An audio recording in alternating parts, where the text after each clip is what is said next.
Absolute Bane didn't just break Batman, he broke everybody. Let's get into it.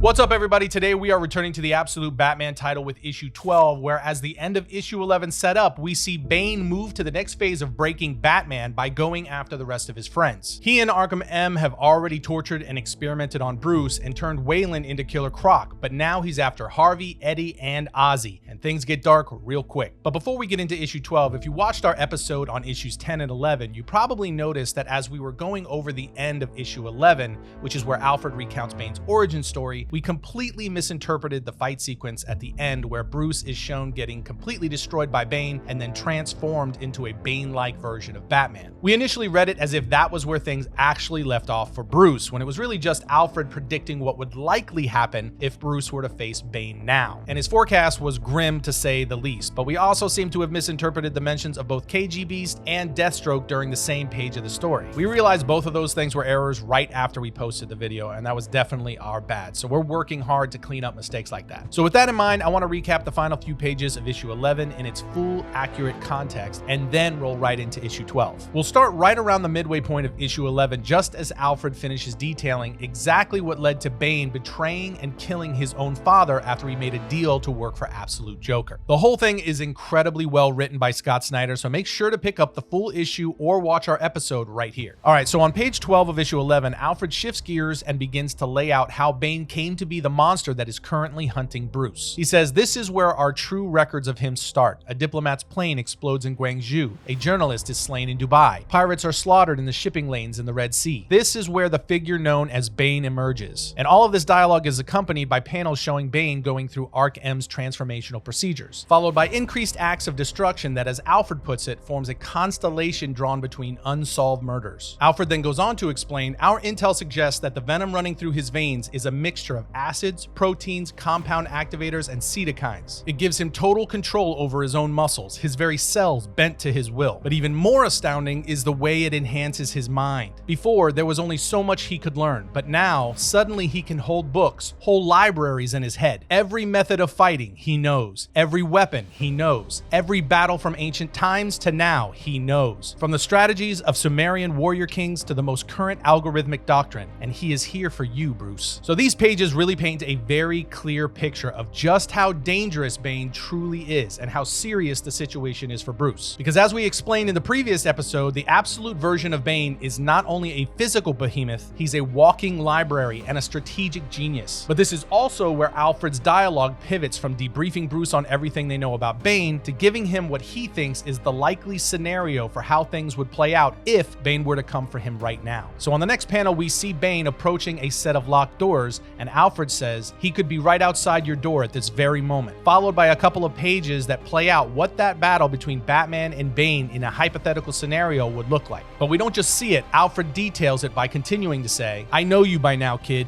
well enough to understand you'll fight, that you'll have a plan too, a good one, just like the plans he drew up when he was that boy back on Santa Prisca. A plan based on your knowledge of this place, because this is your home, Gotham, as the island was his." He then walks Bruce through the fight step by brutal step until finally saying, "You can't win, kid. There's no plan of attack he hasn't studied, no strategy he doesn't know. But more than this, he knows you, because he was you when he was that boy on Santa Prisca, fighting his heart out, planning, building, strategizing. For what? Peace? No more." We then get several grisly panels of Bane dismantling Bruce limb by limb with his own axe, as Alfred continues to explain that Bane now believes the bird symbol on his mask represents the phoenix, and that from Bane's warped perspective, war is the fire through which men are burned and reborn. Alfred goes on to say, "Bane is its greatest disciple, a monument to it. For what is war if not our highest calling? Peace? Peace is death. War is life." And this is followed by a full page of Bane smashing Bruce's face in. Again, this is all in Alfred's mind, but gruesome nonetheless. Anyway, on the next page, the hypothetical scenario continues continues to play out, with Bane now taking the completely wrecked Bruce to Ark M, where they put him through the same procedure they put Bane through, during which Alfred begins to wonder about how the Joker convinced Bane to turn on his father all those years ago. He says, "Sometimes I try to imagine what the man in white said to him on the beach that day. The man made of stories, the first one appearing so long ago, about a child dressed as a clown in a Gotham alley. The man who never laughs, who haunts the world. They say he grows new teeth every day, that he has another face." And this is directly teasing the Joker's final monstrous form that was just revealed by Scott Snyder for Absolute Batman issue 15. And he looks absolutely terrifying in the best way possible. I have no idea what Bruce is going to do with all that. Anyway, Alfred goes on to say, "I can almost hear his pitch, can't you? Picture him standing before you in the sunshine, handsome as an angel, hand outstretched. You can go on fighting like this," he says. "It's your choice. Maybe you'll take the city again. Maybe you'll take the whole island. Maybe your peace will last long enough for you to have a son, for you to watch him walk on this very beach. But you know in your heart, as I do, that war will come for the island again. But there is another way. Close your eyes and see it. Picture Santa Prisca thriving. Picture schools with computers and tablets. Picture roads, hospitals, jobs. I can make it so with one phone call, son. Can you see it though? Your home, peaceful, free?" With Alfred then concluding that this Thanos-like pitch is what could have determined Bane's path. Then on the next page, as we continue to see images of what Ark M has in store for Bruce, we learn that part of Bane's job is to find and bring in subjects that they can make into warriors in his image, to work for the Man in White and his allies. And it's at this point that Alfred reveals two subjects that he's aware of. One in Russia called the KG Beast, and the other in the Middle East codenamed Deathstroke. Alfred then goes on to say that none have been able to survive the full procedure as Bane did, but that each were transformed into something new. So we don't know how many of these transformed warrior subjects are out there, but this was a very cool way to let us know that absolute versions of KG Beast and Deathstroke are coming at some point down the line. Anyway, Pennyworth then shifts again as he tells Bruce that Bane thinks he is the first one worthy to wear his mask, and for this reason, he is setting the stage to force Bruce down the same path that he chose for himself. Alfred's narration to Bruce continues saying, "They say the devil knocks 3 times, and this is your second chance, kid. Picture it," he's saying to you, Bruce. "Picture Gotham thriving, an island gleaming and bright." We then get several panels revealing that Bane has succeeded in transforming Santa Prisca into a peaceful and prosperous place. Or should I say, the Joker was true to his word in exchange for Bane selling his soul and completing whatever evil act he's tasked with. But we also learn that Bane has a family now, and that while they don't understand what he is or what he does, they know he has made their home thrive. Alfred then says, "This is the story I should have told you, kid, because it's the story they want for you. It's what he's offering to become the hero Gotham needs." As we get a full look at what Bane, Ark M, and the Man in White have in store for Bruce, which is to turn him into a Batman version of Bane. And I've really got to tip my hat to Scott Snyder here, because this whole narration from Alfred laying out a crazy compelling test of character for this version of Batman is so freaking good, because he's also simultaneously building and deepening his rogues gallery throughout. It's just got every earmark of a seasoned writer firing on all cylinders, so I gotta give him his flowers. But on the final page of issue 11, after describing to Bruce in excruciating detail what is being planned for him and the deal with the devil that will be laid at his feet, Alfred drops the bad news and the twist as he tells him that Bane knows that for his plan to work, Bruce can't just be broken. He has to choose to break, like he did. He has to choose to break his own back and offer it up. However, Alfred concludes by saying, "You won't though, will you? You're still out there somewhere, unbroken, safe for now. I know it, and he knows it too. That's why he didn't go to your door, but instead went to theirs, because he knows the real way to break you is by breaking them." As we see that the locked doors Bane was approaching earlier was to Wayland's gym, revealing that it was Bruce's friends, Eddie, Harvey, and Ozzy that he was after all along. And that amazing cliffhanger leads us right into issue 12. But first, did you know that Fan Home, today's sponsor, is about to release a 1/8 scale 1989 Batmobile model kit? Just look at this thing. Fan Home already had an insane roster of some of the highest quality and most drool-worthy collector kits in the world. But this Keaton Batmobile is definitely at the top of the heap. With Fan Home's build-at-home subscription-based models, each month you get a package with new parts delivered straight to your door. I actually just finished building Fan Home's Infinity Gauntlet, which is sitting right behind me, so I can tell you they are a ton of fun to build. But their 89 Batmobile also comes with digital magazines that are amazing Batman deep dives from behind the scenes of Tim Burton's movies to some of his greatest comic stories and much more. But what makes this kit special is that the Keaton Batmobile is arguably the ultimate symbol symbol of Dark Knight's cinematic history. From the Gothic design to his jet turbine engine, this beast is an absolute icon. And in true fan home style, this Batmobile model kit is made with high detail die-cast metal and ABS components, along with rubber rotating wheels, a functioning front turbine, retractable machine guns, disc launcher, and a grappling hook. It also has remote control activated LED lights and sound effects, and when it's complete, it's just shy of 3 feet long and a foot wide, which makes this a grail piece for any collection. So use our link down in the description to score your own Batmobile subscription today, and while you're on their website, make sure to check out the rest of Fan Home's lineup. Just a warning, you're gonna want all of them. Also, use our code variant with the link in the description to let them know we sent you.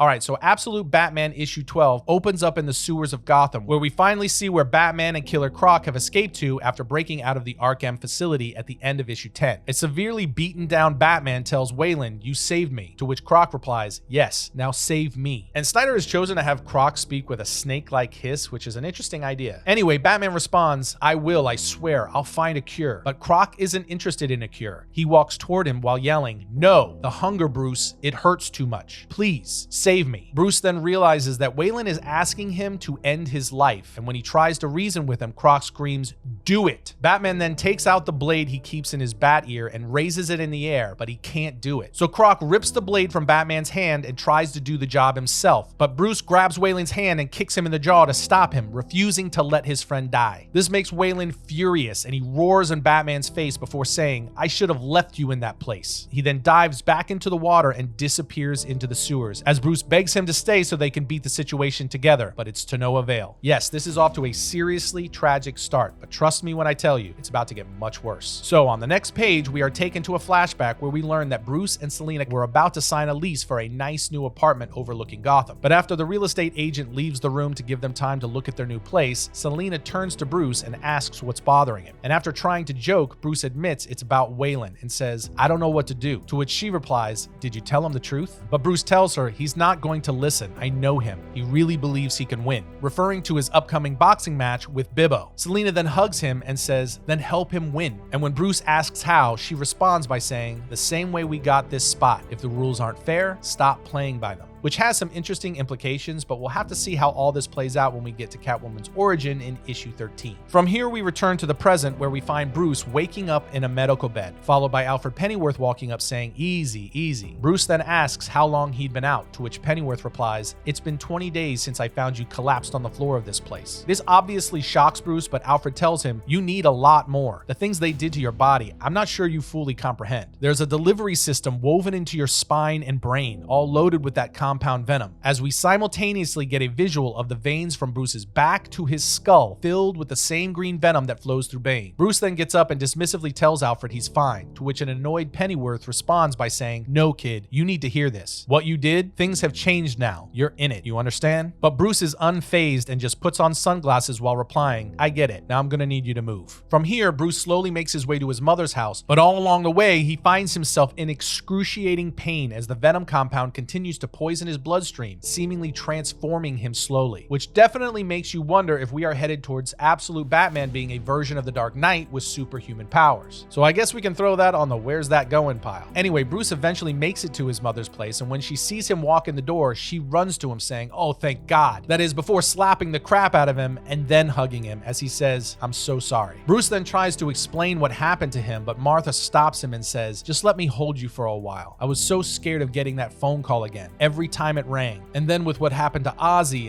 but Bruce interrupts saying, "Hold on, Ozzy?" We're then given the answer to what Martha was talking about as we cut to Gotham Hospital, where Bruce is talking to Jim Gordon and thanking him for watching over his mom. Gordon tells him, "Your family, son, and the truth is, looking at you, if I was still commissioner, I'd arrest you before I'd let you walk out of this place without a doctor checking you out." However, the acting commissioner then chimes in and tells Bruce that he's giving him 5 minutes with Ozzy out of respect for Jim. So an officer then opens the hospital room door while saying he's in there, what's left of him. And when Bruce walks in, he's greeted by Dr. Tompkins, who says, "Bruce, hold on. Did anyone explain?" But Bruce just cuts her off by saying, "Please, Dr. Tompkins, just let me see him." So she replies, "All right, but I have to warn you, Bruce, I've never seen anything like it." At that moment, Bruce walks past the curtain and a look of shock comes over his face as we get our first look at Ozzy, who has been completely mutilated. He basically looks like he's been taken apart and put back together again with spare parts. Dr. Tompkins then tells Bruce, "Whoever did this is an abomination." as we start to get panels that show us exactly what Bane did to Ozzy. Essentially, after finding the three men together, Bane says hello and then grabs Ozzy by the face while telling him, "You want so badly to be big, don't you? The pink gym raw muscles, the lifts in your shoes." At which point he begins to beat Ozzy mercilessly as we simultaneously get dialogue from Dr. Tompkins to Bruce that explains they broke nearly every bone in Oswald's body, some in multiple places, but somehow they did it in a way that missed each vital organ. It was precise, surgical, cruel beyond measure. If Oswald lives, he'll be almost 2 feet shorter, and his hands, his feet. It'll be hard, Bruce, a life of constant pain, which is just about the most horrific description of a beating that one could imagine. But Bane didn't just beat him randomly. He did it very precisely so that he would survive to haunt Bruce. Needless to say, this is going to give us a crazy tragic version of Penguin. But this is only the beginning of the horror show Bane left behind for Bruce. So when he tells Dr. Tompkins, "I'll do whatever I can, we all will," followed by asking her if Harvey had come by. At which point Dr. Tompkins replies, "Harvey? Did they not tell you? Harvey's in the next room." We then cut to Harvey's hospital room where he's lying in the bed wrapped in bandages, as Dr. Tompkins tells Bruce 3rd to 4th degree burns across the left side of his body, straight 50%. But worse, they crushed his skull, cracked it down the center. When the police found him, his head was basically lying in 2 separate parts. But Harvey then wakes up and ekes out the word "Flass." So Bruce takes his hand and says, "Harv, it's Bruce." And Harvey, almost delirious, then tells him, "You remember that one truant cop when we were kids, Bruce? Flass, always 1 step ahead no matter how stealthy we tried to be. And when he caught you, he got that look, like, I see you. Do you remember him?" At this point, the panels begin to intercut between the hospital room and flashbacks showing what Bane did to Harvey, starting with Harvey trying to protect Ozzy by attacking Bane with a bottle. But Bane just lifts him in the air by his neck and takes the bottle while saying, "Let me guess, the big brother of this little group, the protector." And yet, followed by brutally crushing Harvey's head with the bottle in a single Hulk-style thunderclap. Then back at the hospital, Harvey continues to talk about Flass, saying, "Like he knew all the crap you were hiding, and me, he had this special hate for me. You're fooling yourself," he'd say. "You're also destined to be the traitor, because your friends, they're all outlaws. And you, with your principles, your ambitions, those eyes, you stick with these losers, they'll bring you down hard," Flass would say to me. We then see Bane holding a poker chip and a match while standing over Harvey, who is now laying in a puddle of alcohol from that bottle. Bane continues to tell Harvey, "You established this ritual long ago, didn't you? This poker game, a safe place where the stakes are void, where you can be both forever, outlaw and lawman, friend and enemy, a microcosm, gambling for plastic coins. All pretend, but the time for pretending is over." And after saying this, he sets the poker chip on fire and drops it into the puddle of alcohol while holding Harvey down with his boot, forcing exactly half of Harvey's body to burn. We then get the first indication of Harvey's new duality as we see split panels of each side of Harvey's face as he repeatedly says that Flass was right. He goes on to say, "I heard he's retired somewhere, Flass. Metropolis, Gateway City. I should look him up." But a now visibly angry Bruce puts his head down and tells him, "I'm so sorry, Harvey. This is all my fault." And Harvey quickly responds by saying, yes it is. "You gambled for real, Bruce. Put it all out there. Your friends, the city, everything. All the chips." He then hands Bruce the poker chip Bane used to light him on fire before saying, "Now get out of here. If it's any consolation though, I only hate you half the time." And with that, we have another heartbreak of a villain's origin, this time for Two-Face. And it seems this version of the character will likely be flipping a poker chip instead of a coin. Anyway, after leaving the hospital angry and distraught, Bruce heads to check on Eddie, fearing Bane had gotten to him as well. And when he gets to his place, Bruce finds him sitting at his workbench with his back toward him, so he asks, "Eddie, are you all right?" And Eddie replies, "I'm fine, Bruce, just over here working." Now Bruce is initially relieved and says, "Thank God, I thought maybe he hurt you too." But Bruce quickly realizes things were not fine, as Eddie replies, "No, he didn't hurt me. In fact, he was very gentlemanly. He challenged me to a friendly battle of wits." Bruce then reluctantly moves closer so we can get a look at his friend, as Eddie continues tinkering with something while saying, "He said if I won, he'd let me kill him. He even handed me his gun. Can you believe it? I'll bet you like riddles," he said. Now at this point, Bruce is close enough to see that Eddie has also been mutilated and asks him, "What did you do?" But Eddie just ignores him, and as we get a panel showing Bane gouging out Eddie's eyes, Eddie just continues to say, "It only took him a minute to beat me, and before I knew it, he was shaking my head, slamming the front of my brain into my skull. The frontal lobe, the part responsible for intelligence, bang, it was wild, Bruce." And suddenly facts became questions, questions everywhere. We then get our first clear look at Eddie as he turns to face Bruce, and he now has holes where his eyes used to be, a partially exposed brain, and he has implanted parts of the AI Riddler bot he was building into his brain and skull. Eddie goes on to tell Bruce, "He didn't hurt me at all. He helped me. He was was challenging me. Maybe he was challenging all of us to become more, become what we're meant to be. But through gritted teeth, Bruce replies, Eddie, we need to get you to a hospital. However, before he can say another word, Bruce screams in pain as the venom continues to work its way through Bruce's body, this time with the veins in his arm glowing green, which causes Eddie to say, oh, it looks like he challenged you too, Bruce. So riddle me this, what are you gonna do about it? And now, as we see the look on Bruce's face, you can see that everything Alfred warned him about in issue 11 is starting to take shape. But on the next page, we are given another flashback to Bruce and Selina, who are now approaching Carmine Falcone on a golf course to offer him a deal regarding Waylon's fight with Bibbo. Falcone tells them, hold on a minute. I know you. You're Waylon Croc Jones's trainer, aren't you? Let me guess. You want Bibbo to go easy on your boy.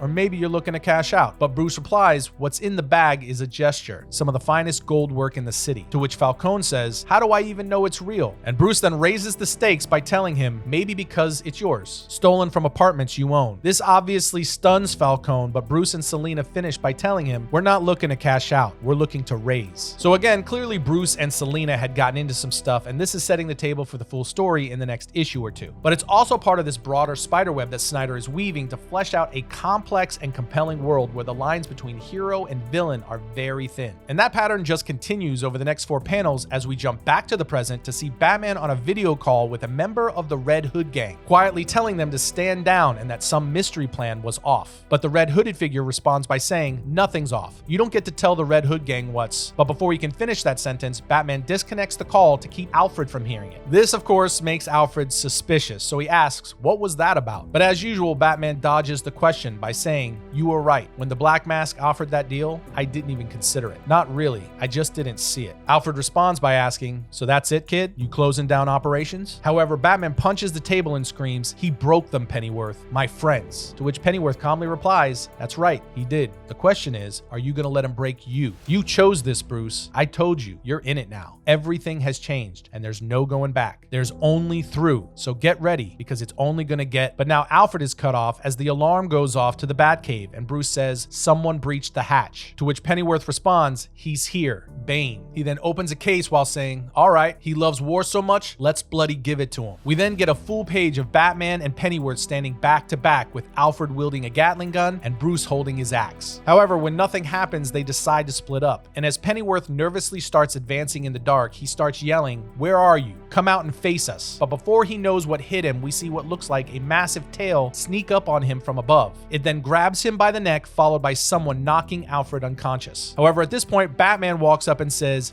what are you doing here? And on the final page of the issue, we see it's Absolute Catwoman as she says, well, hello to you too, Bruce. Anyway, there you guys have it, a recap of the second half of Absolute Batman 11 and a full breakdown of issue 12. There was a lot going on in these issues, and I cannot say it enough. This is turning out to be some of Scott Snyder's best work. It's that good. He's just writing at a very high level right now, and we are all in on wherever he's taken us with this ride. In fact, these past 2 issues were probably my favorite of the titles so far. And the next 3 issues, issues 13, 14, and 15, look absolutely bananas as we'll learn the origin of Catwoman, the fate of Waylon, Ozzy, Eddie, and Harvey, and see Bruce face off with both Bane and Absolute Joker. You just cannot have a crazier lineup than that, and it's going to add to a killer villains month in October here on Variant. But now we want to hear from you. What did you guys think of these issues? Drop your thoughts down in the comments. And remember to use our link in the description to lock in your 89 Batmobile from today's sponsor, Fan Home. You'll love it, and it helps out the show. Other than that, we will see you next time when we talk about all things comics.